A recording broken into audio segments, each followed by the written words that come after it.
Hi, everyone. Welcome to the Economic Development Committee of Cupertino. Today is April 30th, 2026. My name is Jane Lee, and I'm the chair of the EDC.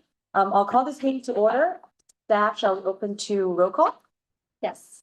Committee member Asawa? Yes. Committee member Bono? Here. Committee member Carter? Here. Committee member Kososhiro? Here. Committee member Wong? Here. Committee member Yip? Here. Vice Chair Kang? Here. Chair Lin? Here. All right, so let's move to approval of minutes. The first subject is approval of the January 29th, 2026. So I get to speak? We have. You open it for public comments for now? Or? So we did roll call. Actually, on the committee agenda, the minutes are listed for and then or we do. Yes. Yeah, we proceed, Chair. No worries. Yeah, so the first subject is to the approval of the January 29th, 2026 Economic Development Committee meeting minutes. The recommended action is to approve the January 29th, 2026 Economic Development meeting minutes. I'll move to approve the January 2026 minutes. Second. Second. Second. Yes. I think, Okay, so I think we have. so we move to the Vice second. Chair Seconded first, okay? Yes. So that's good. And we move to the second subject, which is the approval of the March 27th, 2026 Economic Development Committee meeting minutes. So Chair, I think we'll do a We'll vote vote. first. on Let's do a the round of minutes. votes. Yes. So committee member Asawa? Yes. Committee member Bono? Aye. Committee member Carter? Committee member Kososhiro? Aye. Committee member Wong? Aye. Committee member Yip? Yes. Vice Chair King? Aye. Chair Lin? Aye. The motion carries with Dante absent. Thank you. So the second subject is the approval of the March 27, 2026 Economic Development Committee meeting minutes. The recommended action is to approve the March 27, 2026 Economic Development Committee meeting minutes. And I'll move as well to approve the March 27, 2026 meeting minutes. I second that. I will open up for votes. Yes. Committee member Asawa? Yes. Committee member Bono? Aye. Committee member Carter? Aye. Committee member Kososhiro? Aye. Committee member Wong? Aye. Committee member Yip? Yes. Vice Chair King? Yes. Chair Lin? Aye. Motion carries with Dante absent. Thank you. How many postponements? Okay, no postponements. And let's move to oral communications. This portion of the meeting is reserved for persons wishing to address the committee on any matter within the jurisdiction of the committee and not on the agenda. Speakers are limited to 3 minutes. In most cases, state law will prohibit a commission from making any decisions with respect to a matter not on the agenda. Shall we open it? Yes, at this time, I believe we have a member of the public who wishes to speak. Oral communications? Okay. Hi, my name is Kevin Alderson. And I guess I'm the only person from the public that attended. And that is something we need to work on. We need more people here. We need more parking, which obviously is parking, and make sure when you schedule a meeting that you check here, and I already talked to them, that they're not having a big shindig down at the file. So what I'm asking you guys to do, because you're all new on board, I did my research this morning about when you all started, how you got put on. I just talked to Ray. He said you were volunteers, which is amazing. Thank you. Thank you. I really appreciate it. But I want to educate you guys. And I'd like to come to your meetings and start giving you information because you're going to need it. The city has to work on the issues that have been long a problem for years. So what you need to do is not only look at what you're going to be doing, because I can't say what you're going to be doing right now. I say afterwards I can comment. But you're going to be working on a lot of things that are very important to our city, to me, who's been here for 47 years, and the seniors especially. I'd like more things done for the seniors, all right? There's not enough done, even at the senior center. Believe me, you gotta pay for everything. So what I'm asking you all to do is, and I'm frowning over here on the end, he's never smiling very much. I don't know what's the matter. We're gonna encourage you to smile more at the meetings, right? That's very important. Okay, you have to be friendly if you're going to be on this committee. Okay, all right. So I would like to encourage you all to reach out, family members, friends, neighbors, bring them to the meeting.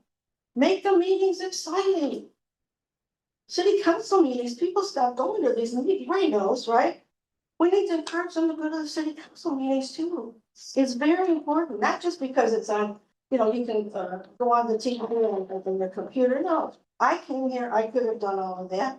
I stopped going to council meetings. Why do you think? We're not treated right. I want open forum meetings where we can talk and exchange information back and forth. I had so much information, all these meetings, and none of it gets out half the time. I'm on next door getting out information. Anybody want to listen to what I had to say? Get on next door. It's very important that you guys understand, all right? And 3 minutes is not enough, okay? We want answers. We don't want to go to coffee clubs with the mayor that never responds. I never got an answer from the mayor. I met with the mayor for 20 minutes and got nothing from, from her. Okay, we need to get some real contact with the people that are running our city. You know, you guys are a committee, we have a commission, and we have a city council. My God, you guys should all get together, have an open meeting and just exchange everything. You know, it's very important. And I did prepare myself for this meeting. Seriously, so 3 minutes is probably all I'm gonna get, but that's okay. It's over. It's over. Okay, thank you for your time, and I hope you listen to what I had to say. Thank you. Thank you, Kathy. Thank you for taking time to join our meeting in person, which you always encourage. Thank you. And Chair, I don't see any request to speak virtually, so I think that concludes the request to speak on oral communications. Let's see. So next we move to new business. Yes. So the subject on new business number 3 is economic development incentives for retail, small businesses and startups. Staff, do we have any presentations? We do have a presentation. I can. You know, you guys, can you come around, please? Yes, there is a presentation. Thank you.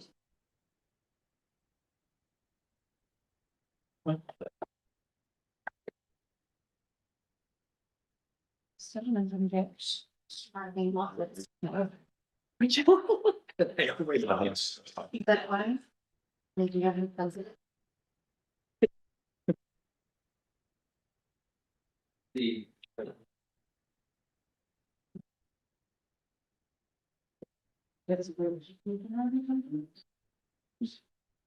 You on Zoom.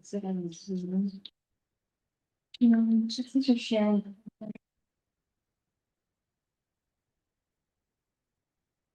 Two. Want to, anything else? I can share from Zoom. Then I'll be. I'm in Zoom. I don't know if you have a Zoom or not, if not. All the technology. So we can also try my laptop. I don't know if there's a laptop issue. I see. And I can.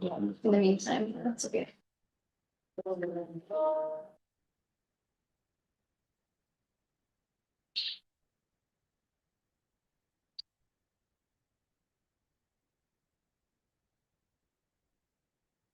Hey, right. Maybe it's Matt. I don't know. Is it okay if I start or are we waiting for Zoom? We're live now. Okay, great. Thank you. Can we see it also? Yes, I can see it on Zoom. Yes. Okay, so I wanted to present the subcommittee report out and just, to caveat, this is, while I'm presenting, actually, these are all the excellent ideas of the entire group, which was Commissioner Bono, Committee Member Bono, Committee Member Carter, and Committee Member Asawa. So these were all of our collective ideas and I'm just presenting them back out. So this subcommittee was formed on March 27th to explore potential economic development incentives to preserve existing retail, encourage new types of retail, as well as support small businesses and startups. And so we were directed to provide an update at this EDC meeting on April 30th. So we generated ideas, many ideas in all 3 categories, and so I will be presenting them now. So for the first category, preserving existing retail, this is really I think we interpreted this really as supporting businesses that get displaced when development comes and turns the retail housing or something else. And so for these businesses, for example, the Voyager or the Panera that recently was displaced, we would want to consider expediting permitting for displaced retail and help them find a new home in Cupertino. Consider discounting fees for the businesses as they, move through the relocation process with the city. And for this, the city may want to determine what threshold it thinks is appropriate for small businesses. We can probably assume that larger businesses have the funding to handle these costs themselves, and we're really just trying to help the small businesses here. And then the third is, this was discussed at the Planning Commission, but if a development displaces retail that generates over, whatever dollar threshold in sales tax, have them contribute towards funding its relocation. And this is something that, one of our developers recently already did with Voyager and Panera, but it's something that we might just want to formalize. And, my understanding is that this would require a nexus study, and the amount would also be to be determined as well. We're not even sure if this is a legally allowable thing. It really would need to be vetted. The next point is around legal support. So we have seen that some cities do partner with local law firms and maybe offer one-off legal advice to businesses. Then we can also leverage the EDC to boost foot traffic. Another idea that we had from one of the committee members was to create a relational database of all businesses, just that based on their business license. So any business that has a license in Cupertino can be part of a database. And I included a screenshot of New York City. They have a search for all their businesses. This one's for childcare services. But, the point being, I think right now with City of Cupertino, we have a lot of focus on dining, and you can go to the website, you can find restaurants, but we don't really have a focus on all of our other business types. And then encouraging new types of retail, we really just had one idea here, which was around encouraging pop-up events and pop-up use of retail space. One example of a city that's doing that right now is San Francisco. They partnered with local companies to do a vacant to vibrant program, and they help sort of leverage existing vacant retail to house some short-term pop-ups. So in the final category, supporting small businesses and startups, there was a great idea to create a small business council. This would be a group that's free to join, which would be a little bit different from the chamber, which has a membership fee. And it would be a safe place for the businesses to ask questions, network, and there could also be a social media channel to promote the new businesses. And, just to note, and in my conversations with the businesses, I've found that a lot of our local businesses, when I asked them, did have an appetite for a small business council. Some of them are informally, if they're Chinese restaurants, they're informally talking on WeChat, but they don't really have one central place to discuss with all the other businesses. And then another idea was to have a small business survey and QR codes. Another idea was this is not really a support program so much as just a resource for the businesses, but create a how to start a business page in Cupertino that you don't have to log into. Currently, I think our business page is gated off. You have to log in. And this example is from Fremont, but they use this tool called Open Counter, and you can actually calculate on the spot all of your fees that you would need to pay as a business before you start. And I just, put in a random example, and this is what I got out within the span of a few minutes. Another idea would be to help on the employment front. So we have local colleges, we have De Anza, we have Foothill, and could we partner with them to supply employment to any of our businesses? Sometimes finding labor is important for our businesses. And so this is something that other cities do as well. I just showed examples from San Jose and San Francisco. It takes different forms depending on what city. Some cities partner with a nonprofit. Some cities like us, we could partner with the college. Another idea was around providing grants for signage or storefront improvements. This is an example from City of Mountain View that don't have this type of a program. And then we can also connect businesses with funding opportunities. And for these examples, I showed examples from smaller cities, because if you're a larger city, you can actually provide the grants yourself. But, since we're City of Cupertino and we don't have a giant budget, we cannot fund all of our businesses, but we could connect them with, SBA has 7A loans. There are a lot of rebates for green renovations. There's rebates for ADA retrofits. So there's a lot of ways that, like resources that we can connect businesses with that don't require the city to be funding them itself. And then a lot of our ideas that we generated were actually across all the categories. So this final one is kind of just a bucket. So the first is to make it easier for the businesses to pay the city. And this was feedback that as a business, it can be kind of challenging to log into the portal. It's not easy to use. There's a lot of different taxes that need to be paid. We could also increase the transparency of taxes and fee structure, maybe leverage AI to make the process easier. The second was revisiting the business license fee structure. And, you know, just as an example, Sunnyvale has a flat $10 fee, whereas Cupertino has a very much tiered fee structure that can be very high depending on what business you are. So whether if we choose to maintain the existing fee structure, then we just need to make sure that we are giving the businesses the benefits of the license fees that they're paying. Because some of them are very high in the hundreds or thousands.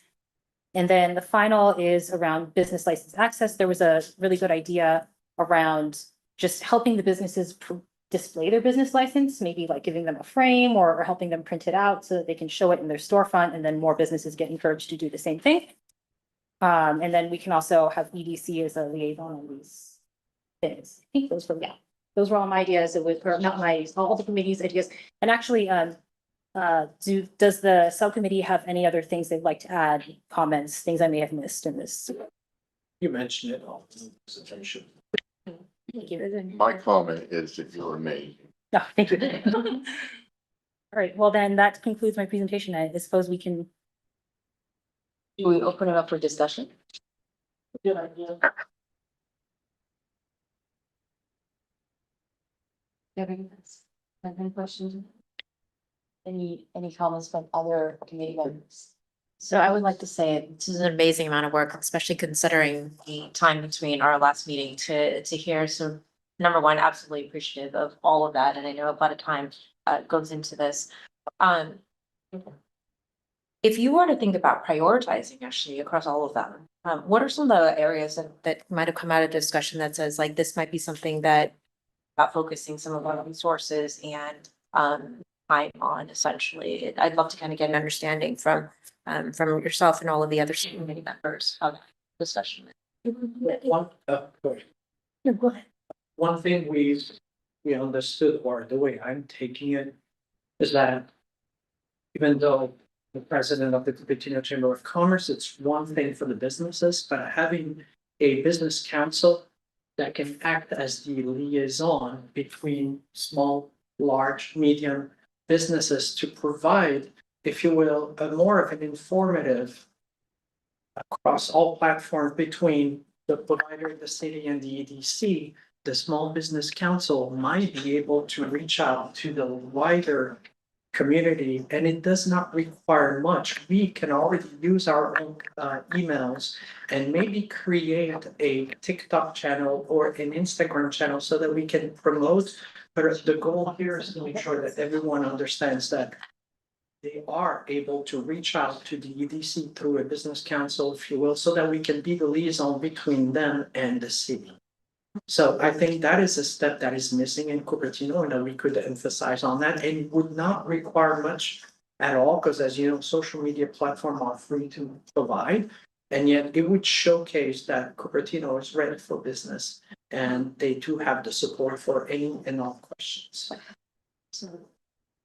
I think the fee structure is another one. I think the fees are very high. In fact, many of the small companies or the booths, they always complain that, I don't want to set up the booth in Cupertino because it's the most expensive in Bay Area. So I think we should really work on to reduce even the, that Memorial Hub, we do those events or etc. Or even the business license fee. For a small business, like, if you are charging 200-300, which has a revenue of 2,000 a year, like you can't ask 10% of their revenue just for the fees. But on top of all of this, the topic that keep coming up is make it easy for people to pay us. I mean, that's what my complaint to a lot of businesses is they make it hard for me to give them money. And thus sometimes I don't, because it's just, it should be like we were talking about. Don't make me log in. If I'm just trying to get information on how to do my part to give you money. I mean, that's the fundamental thing, is just make it easy. And I think that fits into everything that we're talking about. Shall we open it for any other comments from the meeting? Now, shall we open up for public comment? Yes, Sherry, you can open up for, do you have any comments? Oh, no. Sure. Okay, yes, you're welcome to open up for public comments. Kathy, would you like to speak, are you wishing to speak on this item, or we're opening up the public comments? You know, it's one thing to encourage risk coming to Cupertino with the high taxes, but they're also risking something else. What happens down the line if all of a sudden the property that they're on, that is rented, is taken over, sold, and they're putting in 5-story apartment buildings or condos? You can't let this happen, because why would I want to come here with my business? I wouldn't.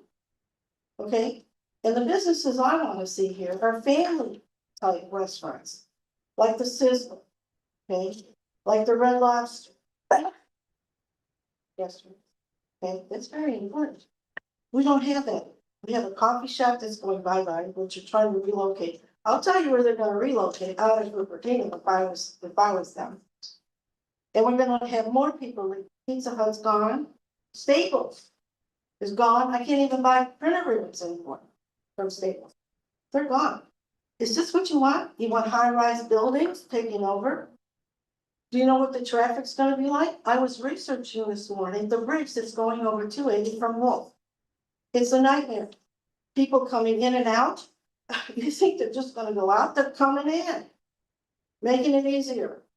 More houses, more apartments, more condos, I'm talking condos and apartments, are gonna bring in more people, not from the United States and Europe, everywhere. They're coming here. How are we gonna handle that? How are you guys gonna handle this? This is a very big job. And then you got the Lehigh cement plant, that's another issue, which I have to educate all of you about, which you don't know anything about. And it seems to me the city council is not telling you anything about it. And you need advisors to come here and talk to you about the issues, to bring you up to date. You're all volunteering, that means you're citizens. Right, you're all volunteering here, so you need to know. You've taken on a big job, I don't think you realize what it is. I really don't. And I'm gonna do some research for as long as I can, because I don't know age knows the one that. What I'm asking you to do, okay, is to look at these new business issues. Incorporate them into the problems that we have already. And do something about it. Other cities are going to be trying to do something about this housing thing. If you lived in Cupertino on a one-story, I live in a one-story old home, I think a lot of it. Would you like somebody with 5-story apartments, condos living next door to you? Have you all thought about this? It's a nightmare. And there's one person fighting it, and I've been researching about this person and people that are trying to fight this. They can build these things out of, here's my theory, 237. Oh, sorry. Just one more thing, 237, they can build the condos out there and bring people into the city, just like New York City, Los Angeles, and LA. Happy that is your time, thank you. And Chair, I'm not seeing any requests to speak virtually, so I think that concludes the request to speak on this item. Thank you. Shall we move to recommended actions? I actually had a follow-up question, slash comment, that I was reminded of from the public comment. So the idea of retail loss, I understood to be more of a zoning issue, and, the idea that, so this is something that we've discussed on planning commission as well, that you would want to designate retail nodes from a zoning standpoint that would be retail only as opposed to commercial residential. Is that something that is within the purview of EDC, or is that more of a planning idea? I think that's something we can discuss internally with city manager to see if that's something we can bring to the committee as far as the zoning review, Okay. to see how that maybe improve that. Okay, because I actually would have included that under, somewhere within this presentation, but I thought it was more funny, so that's good to know. I mean, the easy to make a recommendation to planning or to the city council that this is something that is one of your findings or something that we should be talking to the city about. Okay, So thank you. But I'll just make one comment, because as the EDC, we will be asked, based on the public comment, we're gonna be asked, what is Cupertino is doing? Should indeed a business come in and being displaced? What is it that we're planning to do? What are the remedies? And somewhat for the EDC to be aware of, not the script, but at least have an idea of what's happening within the city so that we can communicate accordingly to whoever asks for it. Thank you. Appreciate all the public comments and the community comments. Your subcommittee did such a good job and set a really good starting point for for your subcommittee and all the other subcommittees. So now let's move to recommended action. First recommended action is to receive an update on the findings from the economic development incentives for retail, small businesses and startups subcommittee. Second one is to provide a follow-up update at a future economic development meeting. So we'll keep having updates from the subcommittee and see if there's any feedback or reviews. Chair, I like also for consideration, perhaps prioritizing some of these items. So that way you can come back at a future meeting with maybe like a top list. With a little bit more detail on how committee can maybe start to implement some of these ideas would be, I think, the next step. If that's something of desire from the committee. Shall we prioritize it now or according to the comments, or because I heard a small business council being brought up and also the fee structure and the payment process. These are the three things that I hear from priorities. Shall we use the three as the top priorities for next time? I would interject and also include the displaced businesses Right. as a top priority. But if we are to prioritize, I think I personally would welcome feedback from the other non-committee members as well, if you have any thoughts.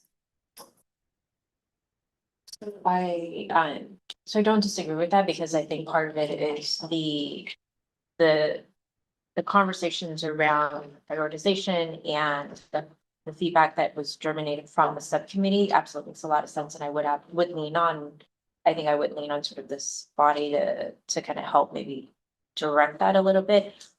I would also just maybe say for us to think about the impact aspect as we think about some of the prioritization. So I think this is where I might just not be able to weigh in very concretely in terms of impact versus like the amount of resources. So I tend to have a bias towards kind of prioritizing things as like kind of quick wins and things that might take a little bit longer in terms of the horizon. And so there was actually a lot of good ideas there that even beyond, I think, what we've identified that I can see might still be quick wins.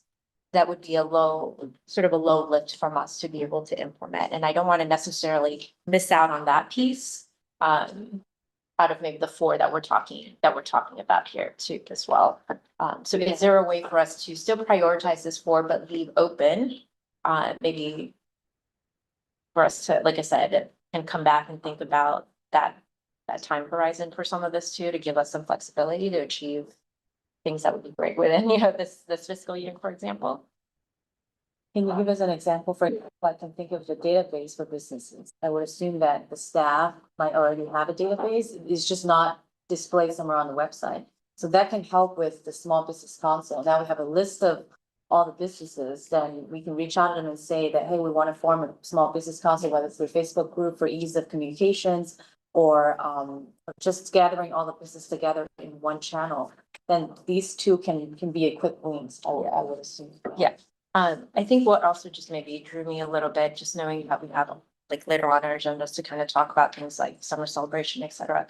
But if there are vacant spaces and things like even the pop-up aspect, I think that's also something like might be worth a consideration, right? Especially if there are sort of natural events that are coming up in our timeline, for the summer where we could almost take advantage of that, right? Too as well. So I just don't necessarily, like I said. Also, I might need to go back and reread all of that too. There were a lot of great ideas there. Yeah, So lots of great. yeah. ideas. All right, well, should we leave it to the subcommittee to decide, like after discussion on priorities and the next? Yeah, I can just add that for expedited permitting, that is one of the city work program items that the council has established. This is something that staff will be working on and will come before the committee to look at. So that's something in general that I would say coming to this body. The business license database, we did in November around the Small Business Saturday launch a business resource hub that's available to all city of Cupertino business license holders.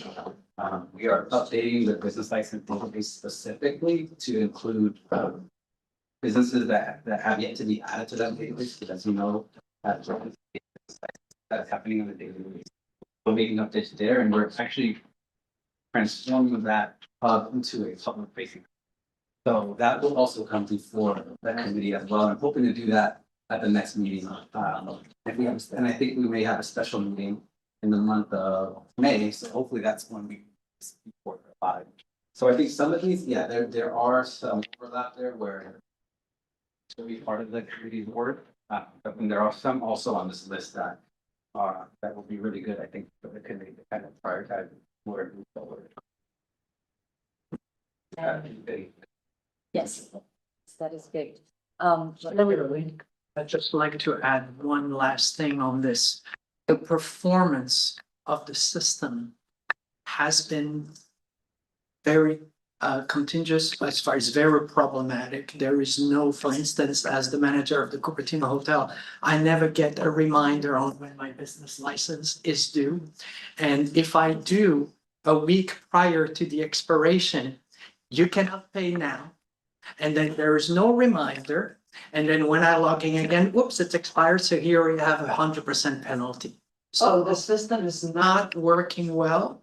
This has been a complaint that I've sent to the city for years. So as we are regrouping and redoing this, I will need to look at the redundancies of the system itself, because I don't think it's performant. And as you all know, we're all busy to ensure TOT taxes are coming into the city. But if we don't have a system that is performant to begin with, then, you know, all businesses are suffering by paying additional penalties that we shouldn't have to pay. Well, that's basically make it easy for me to pay you.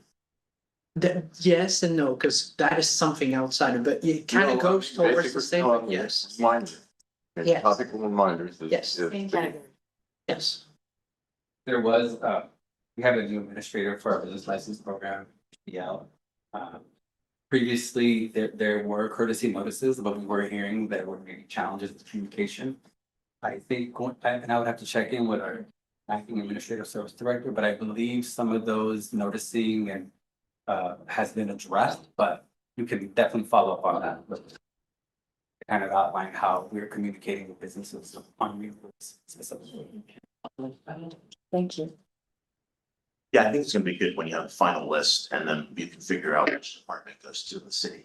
Right, so privatization and then who goes to the city in terms of what to get done, and then the US, the LEAs, you know, being able to actually figure out how to work within the city, whether it's a permanent thing, whether it's a public works thing, whether it's a building requirement, whether it's a zoning kind of issue, you can hit all this at the same time. Kind of like what you guys did with the bakery, so Cream restaurant, so. Thank you all. Shall I remind everyone on the recommended action, or shall we open for motion? She's on this, motion. Yeah, let's open for motion. Motion to approve the staff recommended action. And I'll second that. Okay, let's vote. Chair was the second? You were the second? Yes, everyone there. Okay. Okay. Committee member Asawa, Yes. committee member Bono. Aye. Committee member Carter, Aye. committee member Casultron, Aye. committee member Wong, Aye. committee member Yip, vice chair King, chair Lynn. Motion carries with confidence. Thank you, and let's move to the next subject, which is the city event sponsorships through public-private partnerships. Do you have a presentation from any of the committee? So this item, there is a report out, you can take a report out, if there isn't a report out, the committee and the committee as a whole could have a discussion on this item. I think the goal of this subcommittee was really to develop a list of businesses that are interested in supporting city events through sponsorship. All of you have those connections to the business community, so I think everyone has the opportunity to provide impact in that space, including obviously the subcommittee. Did we form a subcommittee for this? Shall we start with those subcommittee members? Have a list of names. Are they at the Or please? discussion. Right, Yeah. okay. Do we have a list of city events that can be presented here and to discuss over those dates and? So, I don't have that. Right. But there are a variety of different events that the city does host. We have events through our Parks and Rec department. We also have events. Which is the department of the city as well. But I don't have to share it. I see. So when you think about events and sponsorships, you have the local set of businesses, you have the big corporates that are trying to be here. So think about like PG&E, think about the water company. You have people that are trying to recruit for workers, so they typically want to be present as well. Then you also have a group of lifestyle businesses, right? Insurance companies, realtors, healthcare, daycare, right? Those are folks that want to actually participate after school programs. A hot thing here in Cupertino. And so those are folks that also jump in. And so start categorizing them in your head. It might be actually useful if we actually put together a list of companies that you know, companies that you think would be interested. And then of course, we can then start thinking about what sponsorship levels are and how to get to those proper sponsor levels. I believe we do have a policy on sponsorships that I think we should all read. Maybe we can pull it up there and we can kind of take a look at that. And we all know exactly what the requirements are. I think we have a policy, I believe we do, so I don't know which code that is. Do we have any sponsorship like packages to hand out to businesses? Well, we're not even at that point. Or not that? So for example, hypothetically, since it's not an agenda anywhere taking place, but hypothetically, you could have sponsorships at 4th of July to have a stage at Creekside Park. And that could be some big donors and, when you're planning something like that, if you've all planned events, you try to work your backwards on costs, like how much does a stage cost? How much does security cost? What are, the requirements for porta potties, right? So those things all get added up to kind of have an idea. So let's say the event would cost $50,000. Then you can start thinking about what tiering, what you want to do for that sponsorship. Right? A precious metal at a high level or something good, we'll take any level you want to do, but a level 1 sponsorship might be you get 5 minutes to speak. You get your banner this size. You get 3 tickets for something. You might get to have something with the food and you might get a better seat somewhere. And you start thinking about how to create those types of packages once you have an event. Each event's a little bit different, but you try to work your way and say, hey, look, if it costs us $50,000 and maybe you want to make $150,000, then we'll have a very different kind of sponsorship. You might go to a cell phone carrier. Right, AT&T might be someone that might want to do it, or Verizon might want to do it, or T-Mobile, and you get different kind of categories. And you could do publics, you could do colleges, maybe they want to join in. Other public agencies might want to join as well, and that's kind of how you build that sponsorship list. Small businesses might want to do something unique, and so then you start thinking: is it signage? Is it access? Is it speaking? Is it a seat? Are you doing something different? There's an announcement where there's a call out there. That's how you build out sponsorship packages. Councilmember Wong, you're absolutely right, but I think this committee wants to, and I'm glad this is recorded because everything you said is on point, right? But the goal is how to condense all of that so that we can reach out to all businesses and ask them for types of sponsorship that they will want to. And I think that we need to have the gold, the bronze and all of that silver kind of sponsorship available with a pricing that has been established so that we can be there as as soldiers, if you will, and spread. Well, if we're the soldiers on that, then yes, then whatever you come up with on your end, Daniel, at that point, we go reach out and try to get the categories and then bring people in, right? So we're gonna need a matrix or something. I thought the city had one. Yes, we do have a sponsorship, one that we're for this. But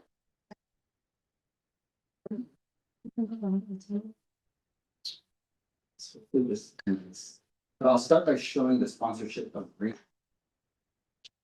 And as an example, number one, we have the city host a women's luncheon in partnership with the Chamber of Commerce.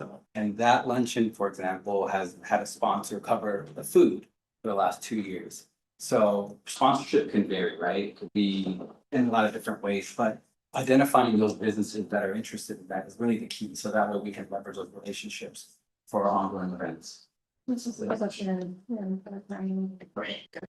Yeah.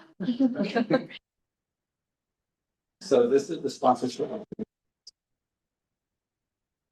And it will also show an example of the Parks and Rec. Parks and Rec has a sponsorship package that businesses can look at as different level tiers of sponsorship levels and what they would get by participating. And through the chair, I think, Daniel, it changes by the type of event, whether it's like a dinner or a performance or something. I was using Fourth of July as an example. It's easier when you put them against events. While you're pulling that up, I would comment that I think when I think about this committee and what we're doing versus the events, we may also want to leverage public-private partnerships to accomplish some of the initiatives that we were just discussing. So it doesn't have to be an event, but you could have a sponsor for the Small Business Council, for example. Or you could have a sponsor for your pop-up program. So I'm kind of struggling with the idea of limiting it to just events, because I think that we have a lot of good ideas that might actually need a sponsor. Oh, true, yeah, there's other activities. Yes. There you go. It says program. This is the agreement that sponsors will complete. Provide all this information, continue scrolling down. And this memorializes that partnership. It outlines how they will be able to market themselves to the events, programs. It also outlines insurance requirements and waivers needed in order to sponsor, which most sponsors should have. We're not asking for something that's unusual. So this is the form that we use for, so like for example, the document that gives businesses for sponsoring. And then here is the Parks and Rec sponsorship package.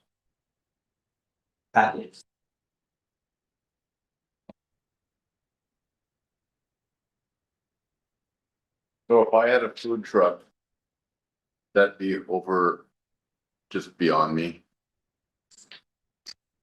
I'm talking about a small business. Small business with this sponsorship requirement. If they are sponsoring, yes. That's actually different, right? Because you'd be a vendor for the food truck. You'd apply to be part of a food truck. You wouldn't necessarily sponsor. Oh, I see the question. Well, Yes. I'm thinking like, if you want it to be, I'm trying to get, I use food truck because that's the smallest thing I can think of.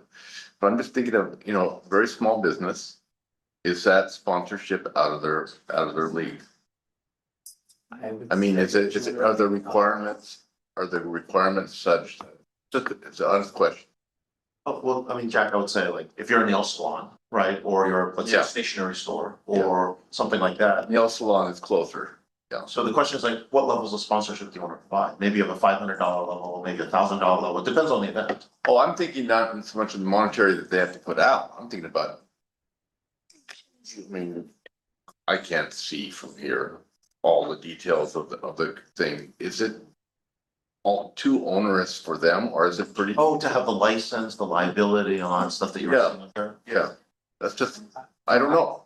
My experience, that hasn't been an issue for businesses to meet that, and we could follow up with Parks and Rec based on their experience, but I don't have the impression that it was a different. Okay, that would be fun. You probably should have general liability insurance, so they just want to see the policy, right? And you probably should have certain requirements like filings and stuff and incorporation documents. Yeah, I think it's that kind of stuff. okay. Thank you. Go to page 2, that will outline the different events from Parks and Rec. This in 2025 and 2026.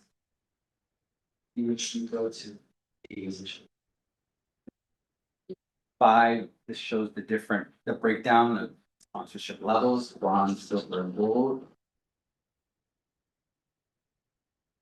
All right, this is what I was asking for, like, a list of events and. Which one is the nearest one? July 4th. Yep, going for it. And then you see here on page 6, I suggest you change the name of Hack Cupertino to something else. levels, and Or then just maybe have a hackathon, because you're just basically saying, let's hack Cupertino. and if a business, for example, you know, can't meet these specific numbers and they have a different number in mind, staff, as I limited. So it's mostly advertising. Is that what it is? So, alright. And that's like signage, that's website, that's, you know, posters, flyers, things like that. Can we send it out to the database of businesses about this? Do they know about this, all these kind of activities and opportunities? Actually, yeah, we did do that. We did do a push out on our notification for businesses. Yeah.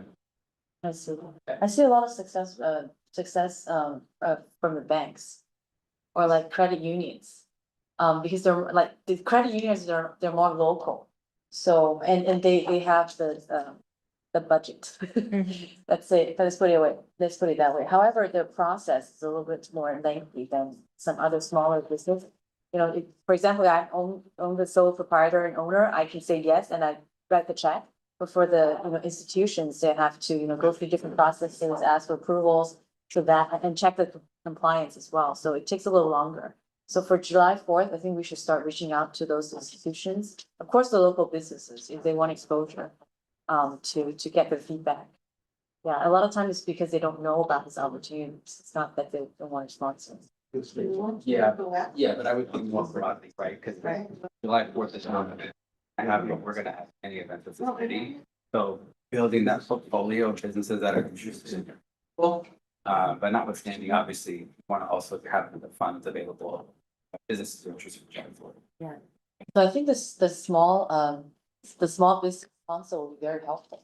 Because that's a very down to earth way to really approach those businesses, other than just cold emails and letting them know about these opportunities. What might be even we should have like a small business fair, but we need to choose a time that small businesses can make it, right? Because maybe weekends are too busy for them to do something. Maybe like a Tuesday at 2 in the afternoon might be a better time. Like, I don't know what that time would be, but you might want to alternate some so people actually know about it. And it's just invite them down to City Hall, just kind of share with them what you have. So. Thursday seems better for businesses because it's the eve of a weekend, so they're happier than Monday or Tuesday or Wednesday. Okay, very good. That's good enough. And there might be another opportunity for some organizations to sponsor all of them. And then you give them extra benefits, for example, like putting them, like headline them in somewhere. So they get a feature spot. Well, yeah, parking would be a great thing, like they do have reserved parking as a sponsor or something at a certain level, right, which actually helps. Yeah. Okay. Or if they sponsor all of them, then they get a package discount.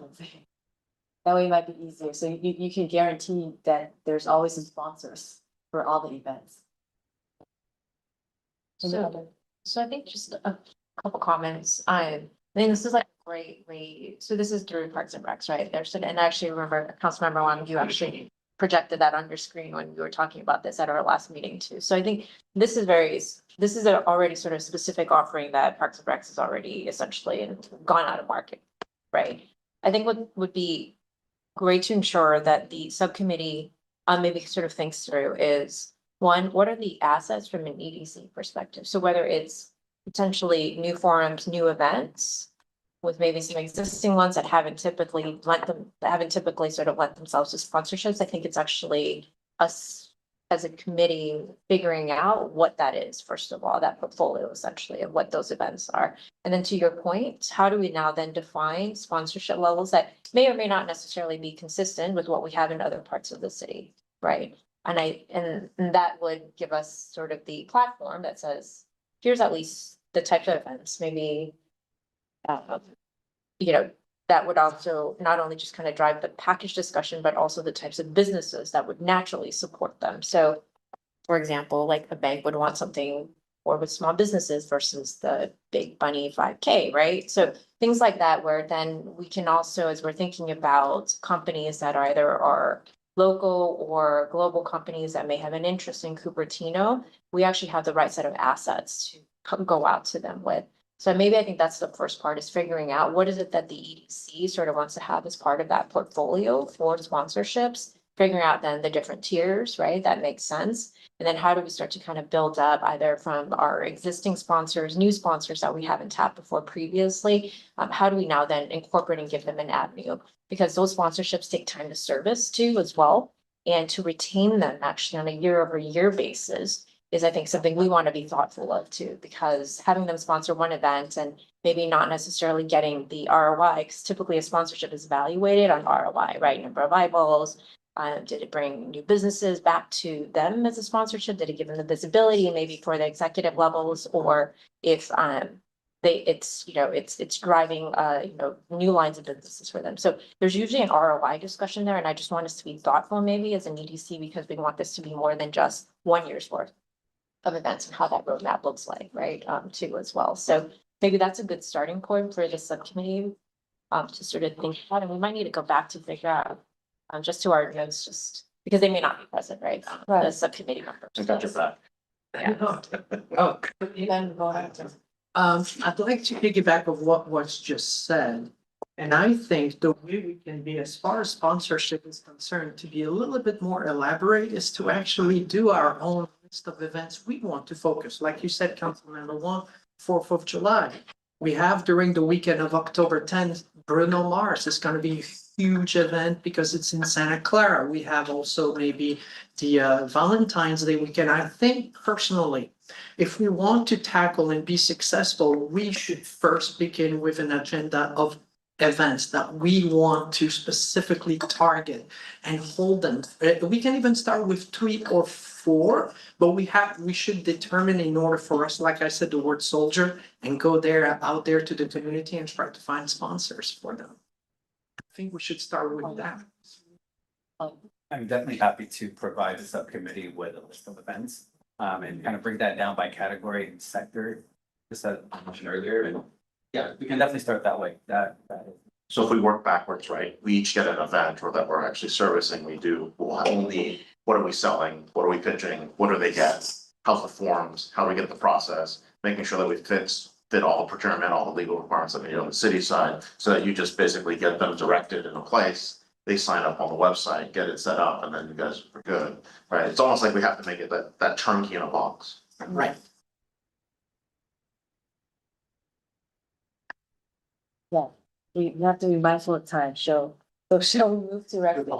Oh, yeah, that's right. Are there any members of the public wishing to speak on this item?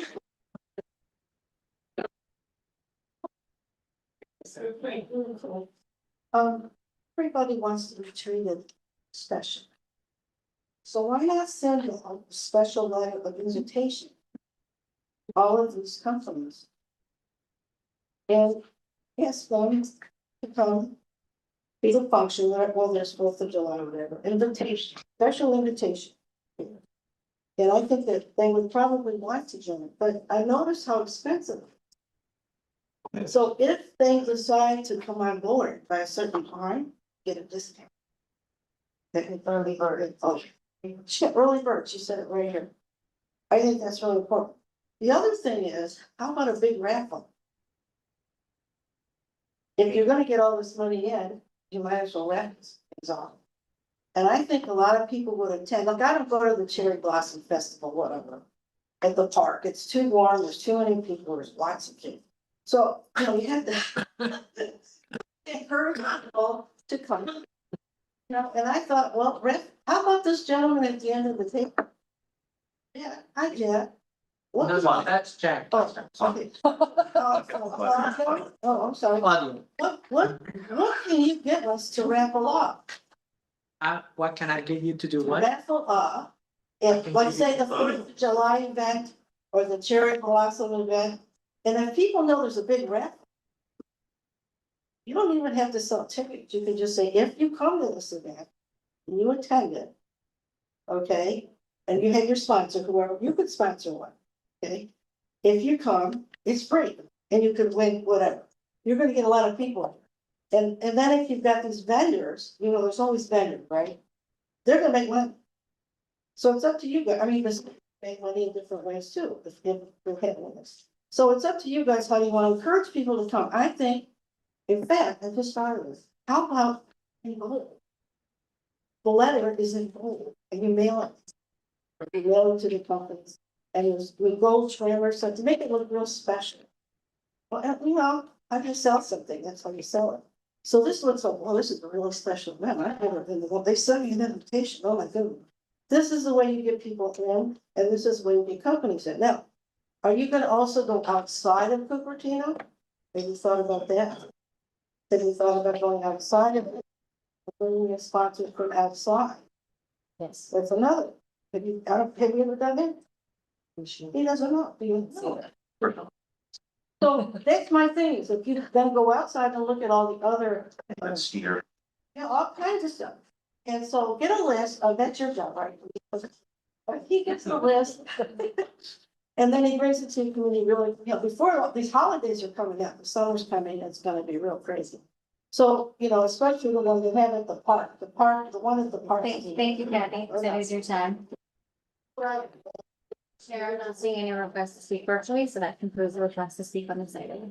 Thank you. Anyone want to ask a question for the recommended action? First, to receive an update on the findings from the city event sponsorships through public-private partnerships of committee. Second is to provide a follow-up update at a future economic development meeting.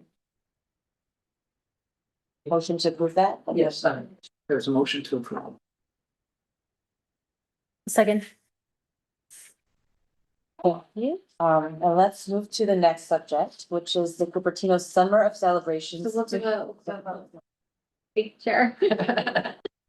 Thank you for reminding me that every time.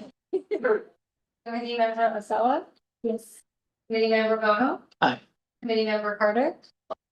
Committee member Crystal Shore? Aye. Committee member Wong? Aye. Committee member Yip? Yes. Vice Chair King? Aye. Chair Lynn? Aye. Motion carries with Donkey absent. Thank you. So now, finally, we can move to the next subject, Cupertino Summer of Celebrations Shop Local Campaign. We have presentation, or it's just maybe. We have a verbal one, but let me ask to clear this confusion. What is the difference between 5 and 6? Agenda 5 and 6 are the same. Right. So item 5 is a report out. Okay, is topic of campaign was up committee measure. And then item 6. Yeah, on. Oh, perfect. I didn't see that. Yes, that. On next step for this campaign. So I'm happy to give you an update. Out of 3 subcommittee members, only 2 show up and the second person is not here. But again, the Cupertino Summer of Celebration Shop Local campaign is trying to piggyback on what we already have, the Shop Dine campaign that we've had for a Super Bowl, which still sit in my hotels right now as we keep it up, I think is the most important thing. This is a very easy, less cost-driven program possible. But we need to entice and strengthen the relationship between the business and the city to ensure that each and every single one of those businesses can actually sign up and be part of that promotion. And again, having lived over 15 years in Miami, I'm always mirroring it against the Miami Spice that Councilmember Wong knows very well. In order for it to be successful, you need to have businesses that are part of the program. That's one, which needs to be mirrored on the page on the city website. And then announcing in the campaign that affected a specific date and ending on another specific date, which will need to be turned. Each and every single businesses, which will be recognized with either a sticker at the front of their businesses or if you are a BJ's and you are at the desk, you would have something that confirms to anyone entering that you are part of a celebration shop local campaign where this is not the EDC taking advantage or telling businesses on what to do. It will vary from one business to the next. If you go to do your nails and you're part of that, you're receiving X amount or something or a free massage. It's up to the businesses to, one, be listed, two, individually decide what type of promotion they want. If you go to BJ's, you will receive a free appetizer or whatever they decide. The goal here is to give them the ability to join in and decide on their own what it is that they want to do in on-site and simply have a menu ready. Join us or at the campaign, this is what you're getting. Each and every single eatery and bar or even hotel, I can give 5% off, 10% off, a free upgrade. So it varies as to what the business can do. That was something that we can launch immediately with having a TikTok or an Instagram link to the city that promotes that. And so it becomes wider. Will it be super successful this summer? Again, no, but will we start a trend that will increase the awareness and the fact that everyone will be looking forward to that every summer?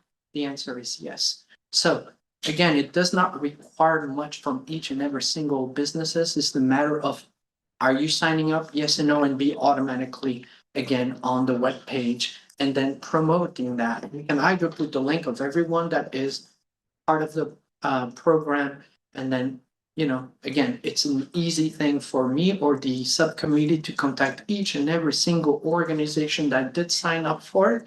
We can provide them the parameters for them to follow up. And again, the shop, I'm sorry, I'm full of meds. I had viral pneumonia and I'm still getting out of it. So I'm sorry if I don't make any sense.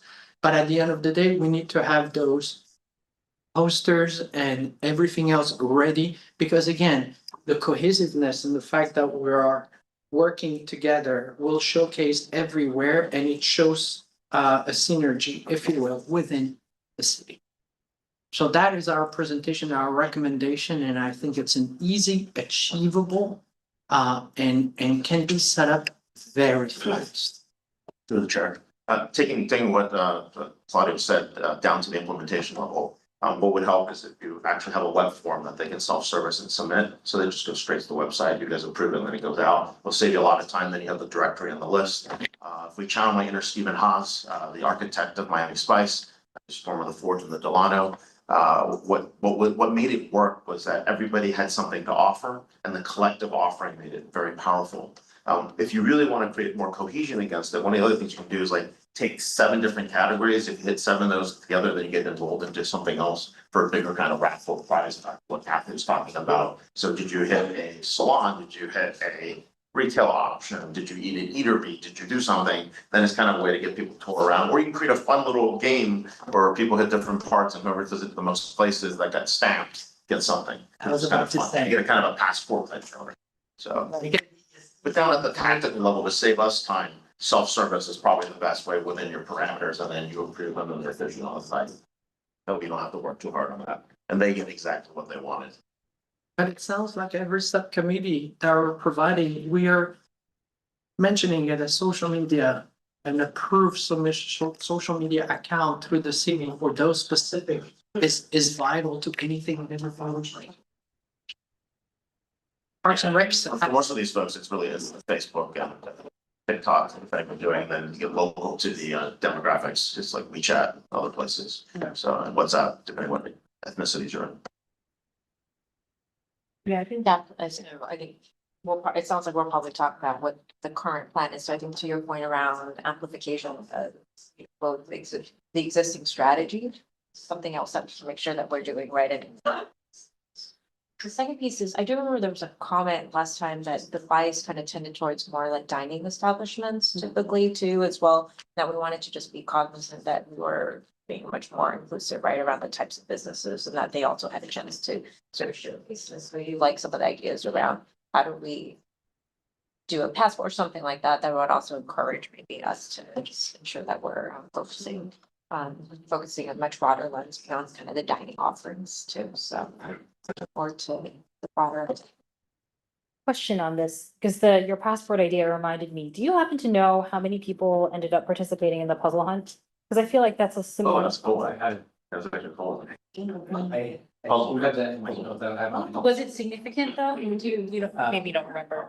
I don't remember exactly. Because I think that would be, Daniel, can you explain the puzzle hunt? So everybody knows what it is. I have a limiting understanding of it. I wasn't. Can you explain the puzzle hunt? I did it with my kids, so that's why, it's, it was just a scavenger hunt organized by City of Cupertino, and they partnered with an organization that does these, and you're supposed to solve these riddles that lead you to different businesses, and then the business has one of the code words on the front of its store, because I have kids, so they really like doing this stuff.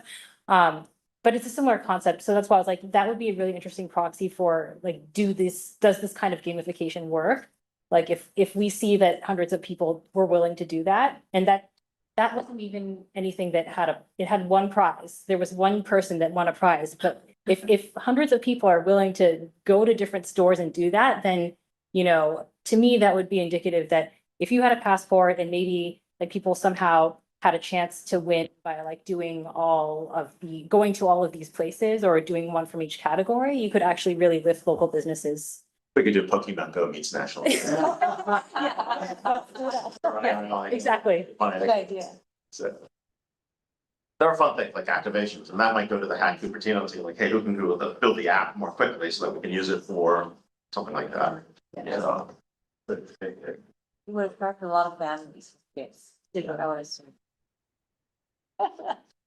Really, yes. Yes. Any other comments from the committee? Otherwise, we'll open up for public comments. Good. Well, I'm gonna sit down this one. Okay, so How about an auction? Have you ever been in one of these auctions? Are we starting with? I'm gonna start. So I'm assuming Kathy would like to speak under this item. Right. What about an Okay. auction? So the time has started now, Kathy. Here, those are going to have an auction. And somebody would donate something, and then there's a list, and you sign up for the auction. Okay, and you put in a certain amount, and whoever wins, whatever the amount, they get the prize. So people could donate. And we could have a big auction. It's really kind of cool. That one of the functions, whatever you want to do. But we had that years ago, a long time ago. But so there's all kinds of ways of raising money, but I don't know if that's what the purpose is. So is it to raise the money? Really? Because you're charging a lot for the permits for the all these vendors, you're charging a lot. I mean, $500, $600, that's a lot of money. To see where I had to pay for a permit.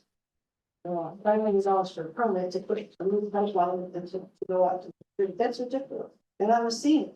So what I'm saying is that there's got to be some way so that you have an incentive for these people, because the smaller businesses, they can't afford $500 and, they're watching independent. So maybe you could, depending on how small the business is, waive it. If it's a really small business, like the nail place, like he was talking about, or they just started, it's a startup, waive it. You can waive it for a year or two. What's that? That's not into the city. And that would encourage them. And that's what I do. And so we have to give these people all kinds of incentives to come here to open up a business in Cupertino.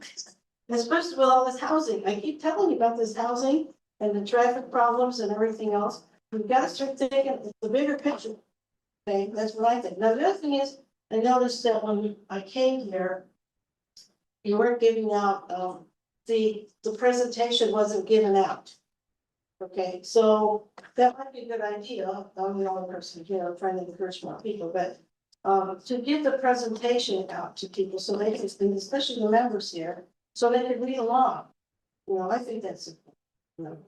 And also getting here on time, because I was here early and the door was locked. Okay, that's not too cold. So, there's certain things that you guys are just new, I don't know what all the businesses are. A lot of people here might have a business. And that's why we're here. I'm gonna say it, protect your business, okay, or promote your business. That's why you're here. Otherwise, why would you spend the time? Unless you live in Cupertino and just nice persons as well. I will give a few hours to the committee and and people encourage you to do that. That's fine, especially if you're young ladies. So what I'm asking is, there's different ways of doing this. The city has done a lot of things. Look back in the records, because if you look back, you'll see all these things. Thank you, Kathy. Resurrect all of these new things. Thank you, Kathy. That was your time. Right. So, next is to move to motion for the recommended, actions, on the subject. For receive an update on the findings from the Cupertino Summer Celebration Shop local campaign from some community. Second is to provide a follow-up update at a future economic development committee meeting. Any motion for this? Yes, motion. I'll second that. And open up the votes. Committee member Bono, Yes. committee member Carter. Aye. Committee member Social. Aye. Committee member Wong. Aye. Committee member Yip. Yes. Vice Chair King. Aye. Chair Lynn. Aye. The motion carries with Sawa and Dalty absent. So it's 2:15 now, a little over time. Shall we finish item 6? Set 7 is a postponement. Perhaps you can check with the committee and make sure everyone's still okay. Yeah. This is our, everyone still okay to continue the meeting? We'll lie. What was the question? Oh, shall we continue? Is there already? All the time. Just make a time check. Never gonna go later. It's not here. Okay, let's continue. So subject item 6 is Cupertino Summer Celebration Shop Local Campaign. You said you have a presentation.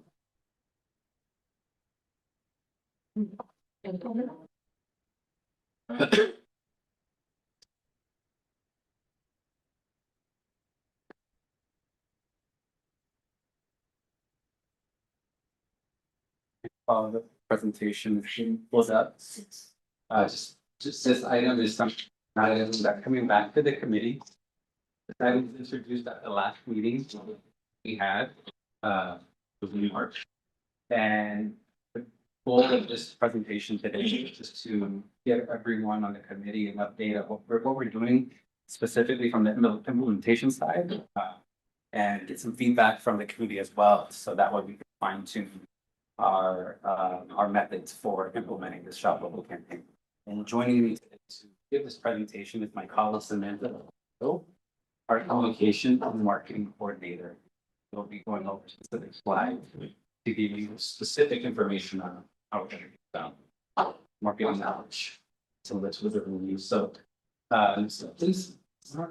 I'll quickly just touch on the agenda. We're going to touch on 4 things, or 3 main things, and then the recommended action. So the campaign overview, campaign strategy and timeline, marketing and engagement tools, and then the recommended action and next steps. As a refresher, this is a 1-month campaign that's going to start June 13th through July 13th. It's going to cover both of our kind of large events that's happening in the Bay Area and Cupertino, which is the International Soccer Tournament, FIFA Games, which starts around that time in July and June, and then our July 4th campaign. One of the things that was brought up at the last meeting that was highlighted during this discussion item is opening it up to all and ensuring that our business community all has an opportunity to participate. So that's something that we've definitely done. We've opened that up. So any business with a physical location can participate in this campaign. That's one thing I wanted to say.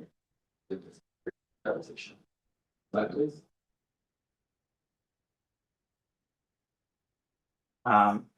We did also have the big game, the Super Bowl that happened early this year.